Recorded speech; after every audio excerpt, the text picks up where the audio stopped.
সবচেয়ে নিরাপদ স্থল হচ্ছে আমার দেবিদ্বার।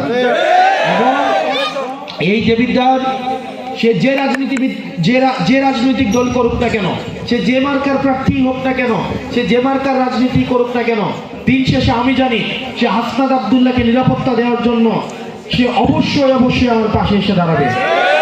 আমি বিশ্বাস করি আমার মায়েরা আমার পাশে এসে দাঁড়াবে। আমি বিশ্বাস করি আমার যে আন্টি, চাচি, খালা, ফুফু, যেটি আমার আছে এই সন্তানের পক্ষে এসে তারা দাঁড়াবে। আমি বিশ্বাস করি আমার জন্য কোনো সিকিউরিটির দরকার নাই, আমার জন্য বিশেষ কোনো সরকারি ব্যবস্থায় নিরাপত্তার দরকার নাই।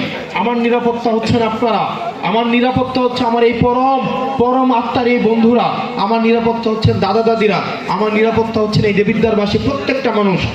আপনি যে কোনো রাজনৈতিক দল করেন না কেন, আপনি বিএনপি করেন, জামাত করেন, অন্য রাজনৈতিক দল যাই করেন না কেন, কিন্তু আমি হাসনাত আব্দুল্লাহ আপনার সমর্থন চাই। আমি হাসনাত আব্দুল্লাহ আপনার কাছ থেকে আমি নিরাপত্তা চাই। আমি হাসনাত আব্দুল্লাহ চাই আপনার অপ্রিয় কথাটাও যদি আপনার সামনে এসে আমি বলি, কিন্তু আপনি আমাকে সন্তান হিসেবে টেনে নেবেন।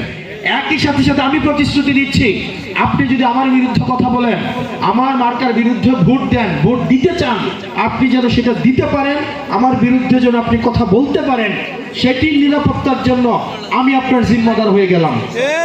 আমাকে আমার মিটিংয়ে, মিছিলে, প্রোগ্রামে মানুষ আসলে ভয় দেখায়, কিন্তু আমি আপনাকে কথা দিচ্ছি, আপনার যে কোনো রাজনৈতিক দল আপনি করেন না কেন, আপনাকে যদি কেউ হুমকি দেয়, ইভেন আমার বিরুদ্ধের কোনো রাজনৈতিক দল করার কারণে যদি কেউ আপনাকে হুমকি দেয়, সেটা আমাকে জানাবেন, আমি আপনার জিম্মাদার হয়ে গেলাম।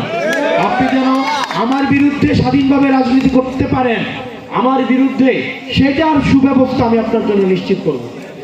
আমরা এই প্রতিহিংসার রাজনীতি, ভয়ভীতির রাজনীতি, ফোন দিয়ে কেন প্রোগ্রামে গেছোস, এই রাজনীতিতে আমরা বিশ্বাস করি না।